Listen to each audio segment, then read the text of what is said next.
Assalamualaikum dan salam sejahtera. Bersua kembali. Pada hari ini kita akan mempelajari jenis projek modal. Terdapat 3 jenis projek modal iaitu yang pertama projek baharu, yang kedua projek pengembangan dan yang ketiga projek penggantian. Baiklah, kita lihat dahulu jenis projek modal yang pertama iaitu projek baharu. Apa yang dikatakan dengan projek baharu? Projek baharu ini maksudnya adalah satu projek yang baru hendak dimulakan. Ia bertujuan untuk menghadapi persaingan. Sekiranya pelaburan tidak dibuat, perniagaan mungkin menghadapi pasaran yang semakin sempit disebabkan persaingan yang semakin meningkat.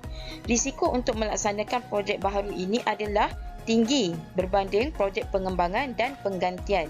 Ini adalah kerana tahap ketepatan ramalan terhadap projek tersebut adalah rendah kerana pengusaha perniagaan ataupun syarikat tidak mempunyai pengalaman dalam mengendalikan projek tersebut disebabkan oleh ianya baru hendak dimulakan.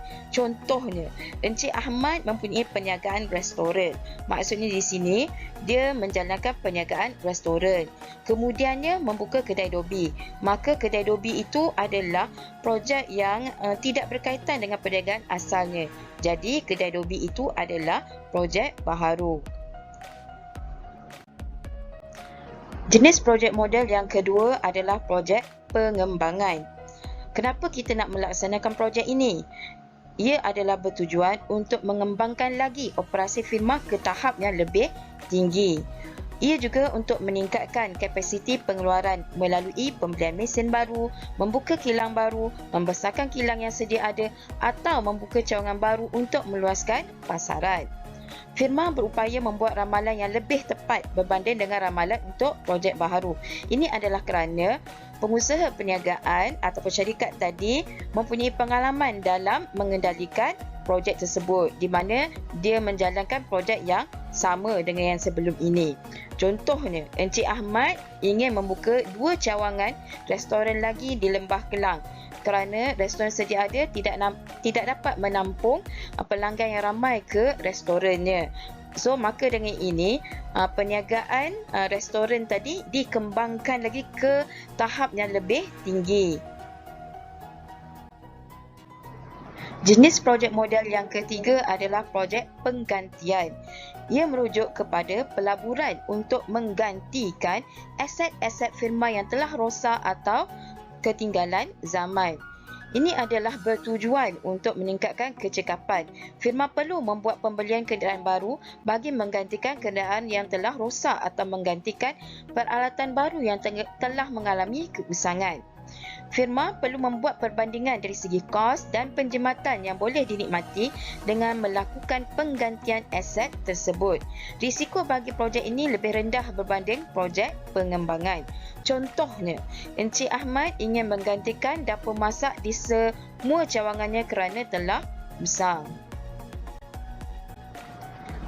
Baiklah, kita lihat pula pengkelasan projek modal. Terdapat 2 pengkelasan projek modal. Yang pertama, projek bebas dan yang kedua, projek saling menyingkiri.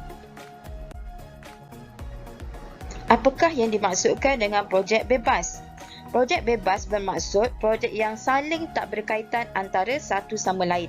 Maksudnya, apabila kita menerima suatu projek, ia tidak akan menghalang untuk kita menerima projek yang lain dalam satu masa yang sama. Contohnya, Encik Ali mempunyai perniagaan photostat. Pembelian mesin photostat dan pembelian penghawa dingin saling tak berkaitan. Maka Encik Ali boleh membeli kedua-dua mesin tersebut iaitu mesin photostat dan alat penghawa dingin tadi secara serentak. Baiklah. Pengkelasan projek modal yang kedua adalah projek saling menyingkiri. Ia merupakan di mana penerimaan sesuatu projek akan menyebabkan projek yang lain akan ditolak. Maksudnya di sini kita akan memilih salah satu projek yang terbaik sahaja. Contohnya, Encik Ali terpaksa membuat pilihan sama ada hendak membeli mesin fotostat jenama Xerox ataupun Toshiba. Maksudnya kat sini, Encik Ali kena pilih salah satu sahaja mesin fotostat tersebut. Dan pemilihan salah satu projek tersebut, contoh katakanlah Encik Ali memilih untuk membeli mesin fotostat jenama Xerox, maka mesin fotostat jenama Toshiba terpaksa disingkirkan ataupun dilepaskan, iaitu tidak dibelilah. Okey, kita lihat pula apakah hubung kait jenis projek dengan pengkelasan projek. Kita lihat yang pertama, projek bebas. Sama ada jenis projek adalah projek baru, pengembangan atau projek penggantian. Projek yang dipilih boleh jadi satu, dua atau kesemua projek yang dicadangkan yang memenuhi kriteria keputusan berpandukan teknik penilaian yang digunakan. Contohnya, syarikat Boots pengeluar kasut bercadang membuka kilang baru dan membuka taman tema adalah saling tidak berkaitan. Maka, syarikat Boots boleh melaksanakan kedua-dua projek, iaitu membuka kilang baru dan membuka taman tema kerana kedua-dua projek itu adalah saling tidak berkaitan selagi memenuhi syarat teknik penilaian, iaitu nanti kita akan belajar dalam subtopik yang seterusnya. Bila kita guna teknik penilaian tersebut, sama ada menggunakan teknik tempoh bayar balik ke, ataupun teknik tempoh bayar balik terdiskaun ke, ataupun teknik nilai kina bersih ke, ataupun teknik indeks keberuntungan ke.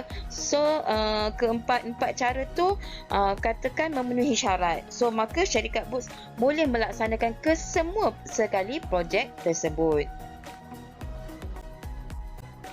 Baiklah, kita lihat pula hubung kait jenis projek modal dengan pengkelasan projek, iaitu projek saling menyingkiri.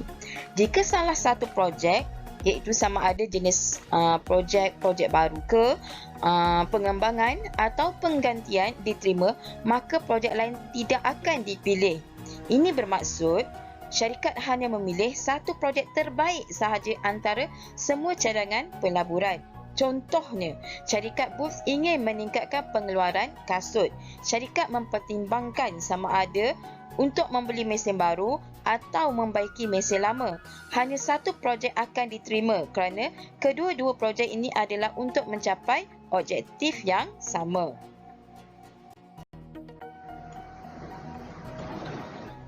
Sekian, terima kasih. Itu sahaja untuk hari ini. So, Assalamualaikum dan salam sejahtera.